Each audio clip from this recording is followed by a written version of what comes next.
Committee, I have several things I want to say. As far as consolidation you're talking about, there's many forms of consolidation. We're doing looking into some of that type of thing. You can consolidate like if you consolidate the CTE program, because that's a form of consolidation. You can consolidate schools within the school system, and that's a form of consolidation. But I think there's quite a bit of resistance right now to consolidate the city and the county schools. Therefore, I don't think that is something we need to put a lot of effort into until the city schools are willing to look at that themselves. But there's other types of consolidation we can do. Warehousing is another thing we could look at, which is not part of this study. Now, I think you would like for me to read the vision statement and the mission statement. So we have developed, we started last August to develop this. As you understand, it would have cost $100,000 to be able to have an outside source. Now, none of us on this study team are experts in this field, but we're doing the best we can. Are we going to make mistakes? Sure we are. But we're giving forth our best effort, and I am convinced that everybody on this team is doing what they think is going to be best for Carter County schools. I'm fully convinced of that. Therefore, we're going to look at it, and we're going to start developing scenarios Friday. That's going to be something we're going to start to do. We will develop several scenarios, but I'll go into that in just a minute. First of all, we did develop a vision statement that's for this study team. That is not for Carter County schools. I want you to understand that. This is for the study team to give us direction and guidance which way to go. And that vision statement says Carter County is committed to developing a school system with facilities that are of maximum quality and economic efficiency to prepare all students for college and career readiness at the local, national, and global levels. That's their vision statement. And I think that statement is real broad, which it should be, and it's all-encompassing. Now we have a mission statement. And our mission statement is this. The mission of Carter County Schools Long-Range Facility Planning Team is to provide a high-quality, comprehensive, and meaningful education for all students by building an educational system that is, here's a key word, transparent, and provides effective communication to all stakeholders.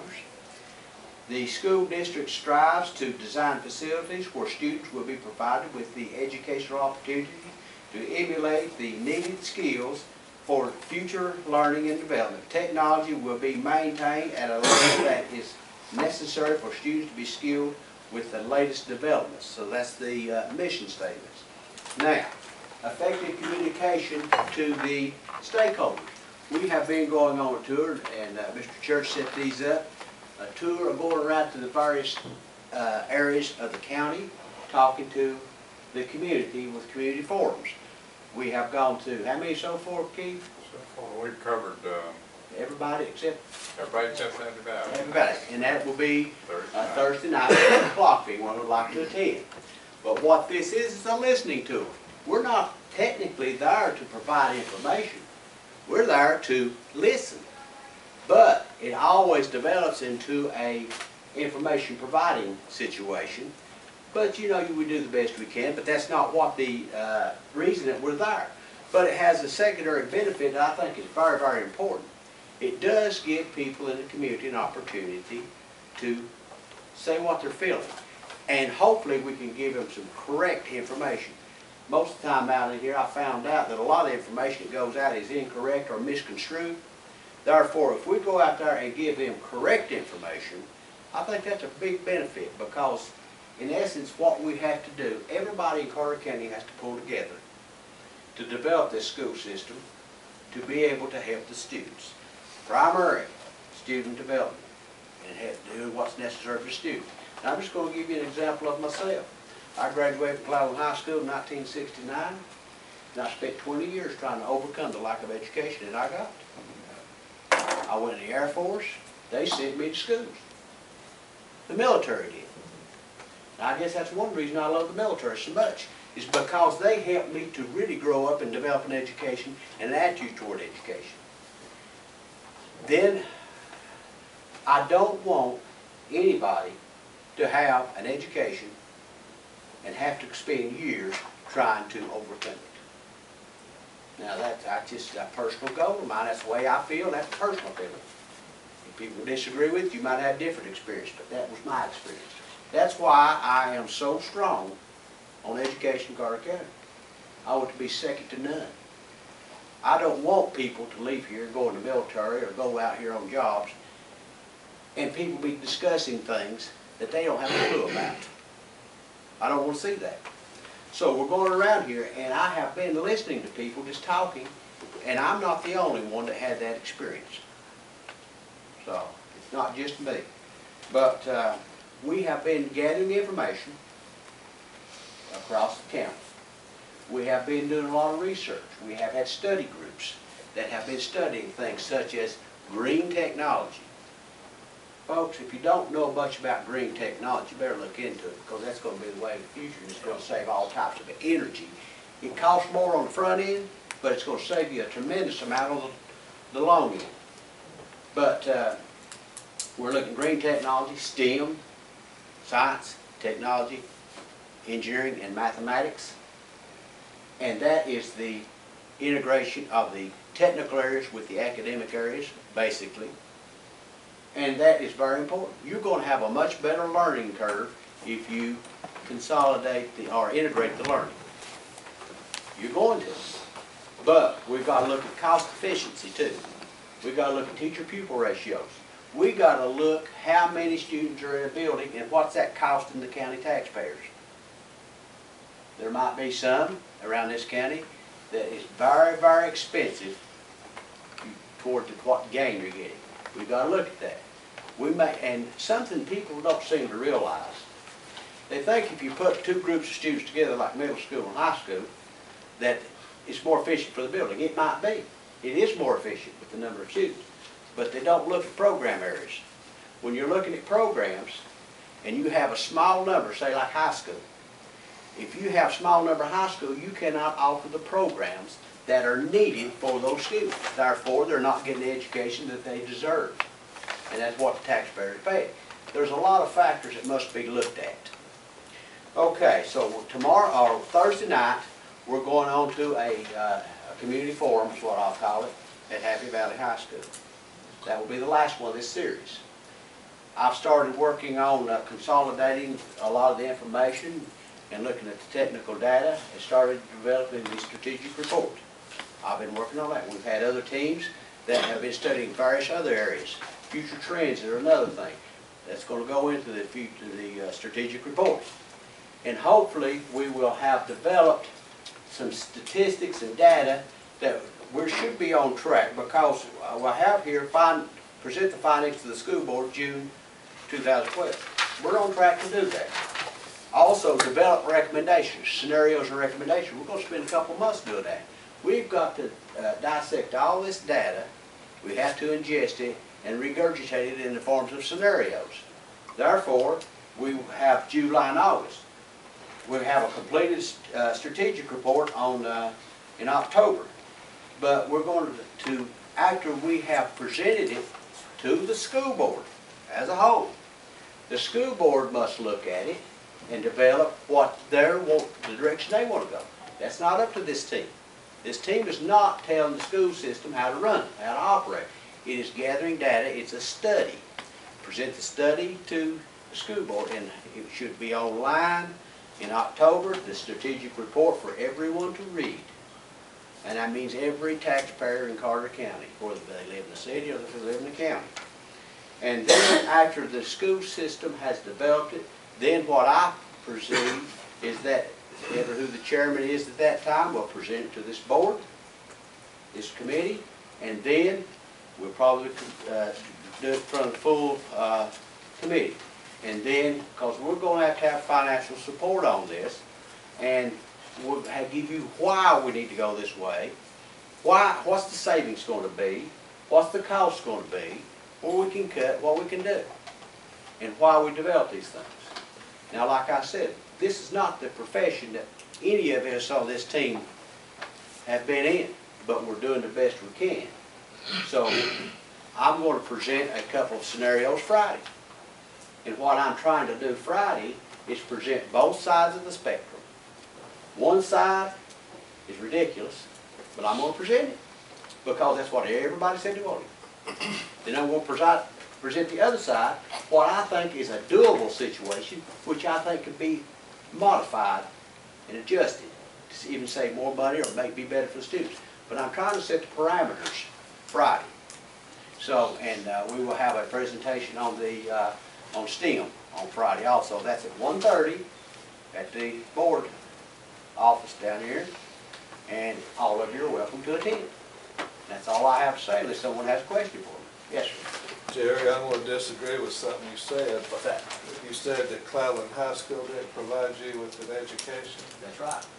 I'm sure that out of your class or during your high school years, that probably doctors, lawyers, CEOs, teachers, business people graduated from Cleveland High School and was successful. I said individuals. And I said me, and a lot of people I know. Well, that was your own fault if you didn't get it. Not really. I don't you think the teacher should be out there working with the students? And Absolutely, providing. but We didn't have the math up there that was needed. We didn't have the support we needed. Didn't have any of it. And I'll disagree with you on that. You need to be out there and work with students. You don't go up there and expect all students to be able to just do what they can do. You got different backgrounds. And to be honest with you, you have more students today that are living with their grandparents and their aunts and uncles and their alcoholic families and drug addiction that you ever had. And if you don't have the idea that you're going to go out there and work with each individual student, you're wrong. well, I agree with you on that, but And I that's still what go I'm back. saying. I still go back to the idea, that, an education was there for your taking. That's what I'm saying. You weren't there. You mentioned that, I was.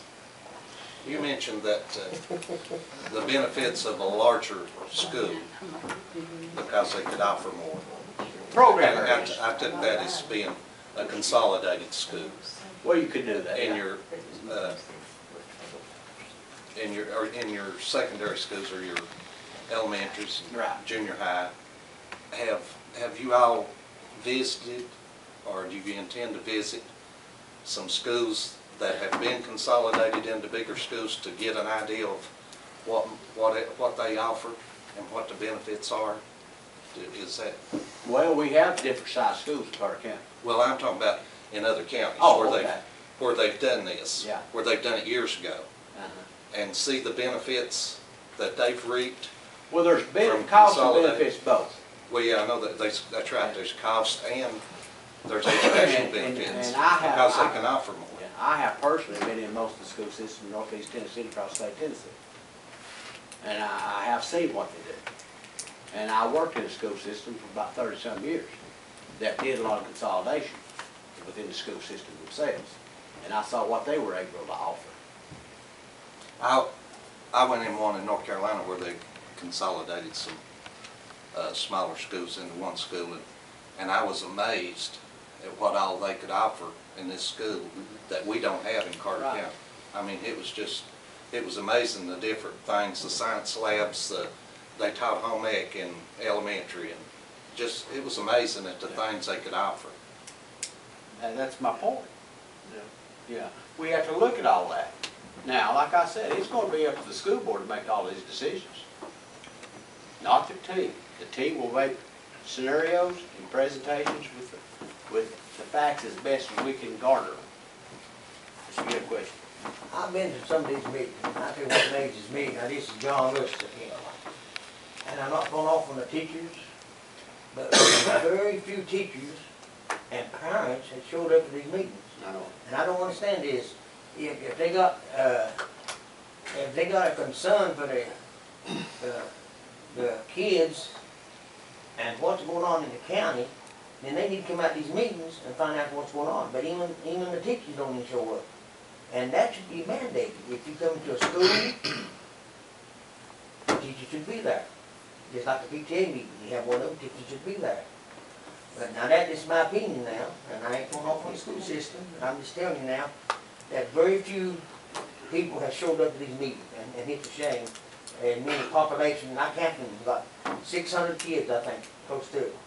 The other night, it wasn't, I'm gonna say 2 or 3 teachers. There was a good show of teachers at Little Milligan though. Yeah, and Little Milligan. I think there was 4 or 5 teachers at Hampton, and there was, several supervisors. and Well, I know people that, but like I'm talking about on the. Oh, you're talking about on the on this- personnel that they've got. Yeah, Very few of them showed up, I'm gonna say 5% up, 2% up. I right. And I think that's a shame that they don't come out and support the school more. What's also a shame is only 14% of the teachers in this state vote. Oh, my goodness. 14% of the teachers in this state vote. Who else was? Now why? Are they afraid of the superintendent? Who's they afraid of? Let me say something. No, they're not Are they afraid. afraid to be seen voting a certain primary, or what's the deal? I didn't know that. Mr. He had, I'm sorry, I'm sorry. he had his hand up.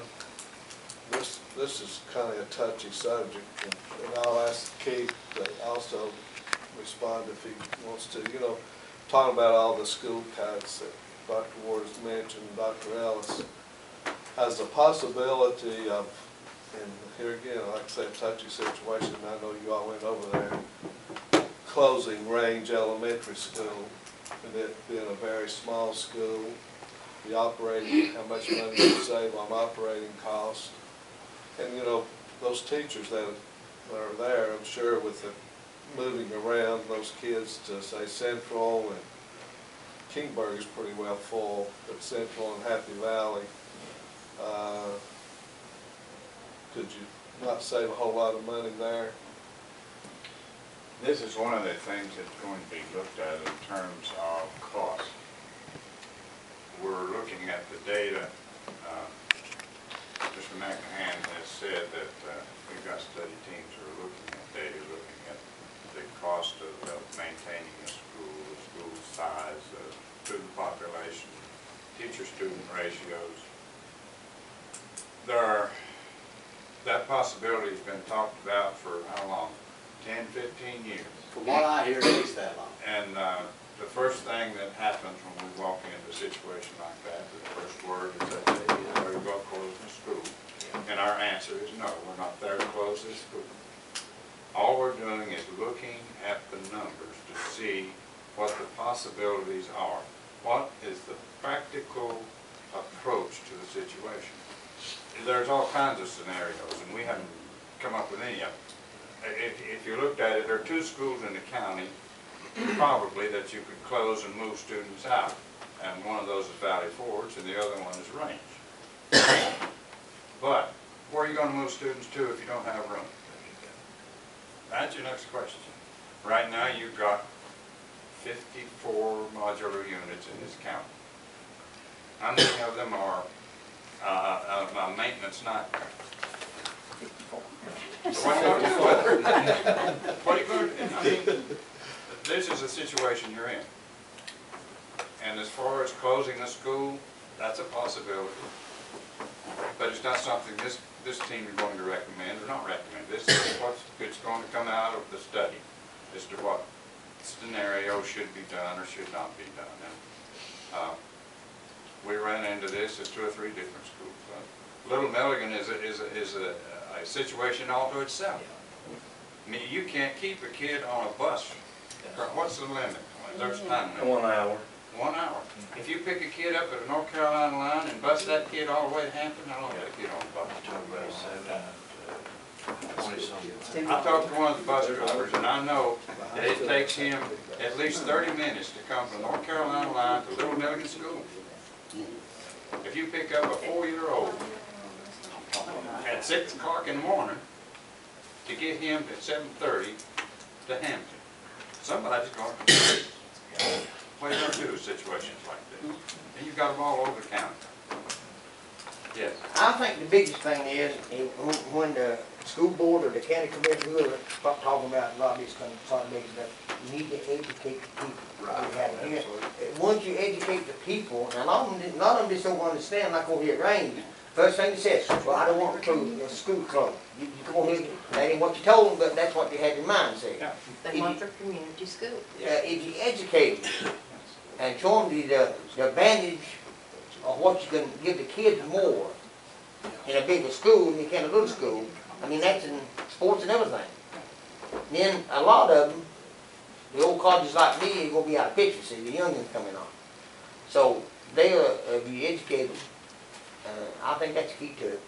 Because we gotta remember, all of this is highly debatable. Yeah. I mean, I can present a good debate for everything that you said on the complete opposite side, or I could on that side as well. And I would like to speak as to what Mr. Renfro said a minute ago, with all respect to you, sir. But, you know, I made an illustration of my brother. Went to Hampton High School and graduated 2 years before me. He was valedictorian of his class. Smart dude. My brother's a really smart dude. Helen Finney, Dr. Ellis, I would think that you've got a lot of respect for her teaching abilities and these things.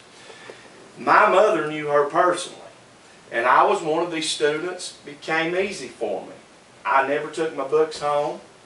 You know, I done enough to get by, and you know, done okay. And she told my mother, because my mother has told me this on several occasions, and I don't say this boastfully, just to prove a point, that Joel is probably the smartest child that you've got, but he's not interested in schoolwork. Ms. Shull saw that in the 6th grade. I showed a disinterest in the schoolwork. She suggested that my parents, what does Joel like? Music. Joel really loves music. Well, my parents had me start taking piano lessons. Well, guess what? That helped develop my brain. I've talked to brain surgeons because my daughter had, you know, brain surgery. It develops both sides of my brain. It helps my thought process. Well, I didn't even get that from school because it was, to your point, it wasn't offered. But you know, one of the best teachers that probably came out of Hampton High School said that I was just as smart or smarter than my brother. Well, he's got a doctor's degree, and I don't.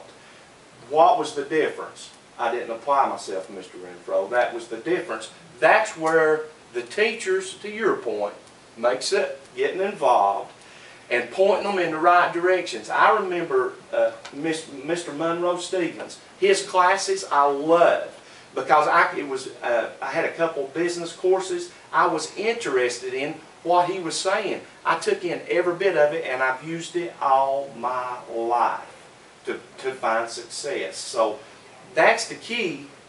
Once again, I'll reiterate, finding what's that child good at, what's his interest, and if you can get them excited about that, we'll have a workforce that's second to none. And to dovetail what you said, and I think Sandra knows this because she was a counselor. We had, I don't know whether we still have it or not, Dick, you know, but remember those tests we gave? They started out with the juniors in high school, and then they moved it down to 8th grade, and it had not to do with necessarily, yeah, the Cougar. And what it was to see what you wanted to do, and try to set up what your interests were and your abilities in that direction. That's the same thing he's talking about right there. And I thought that was a great program. Did it have problems? Everything has problems. You have to work through it. Now I want to finish up what you were asking. You were asking about looking at range school. We're looking at all the schools and developing numbers. Every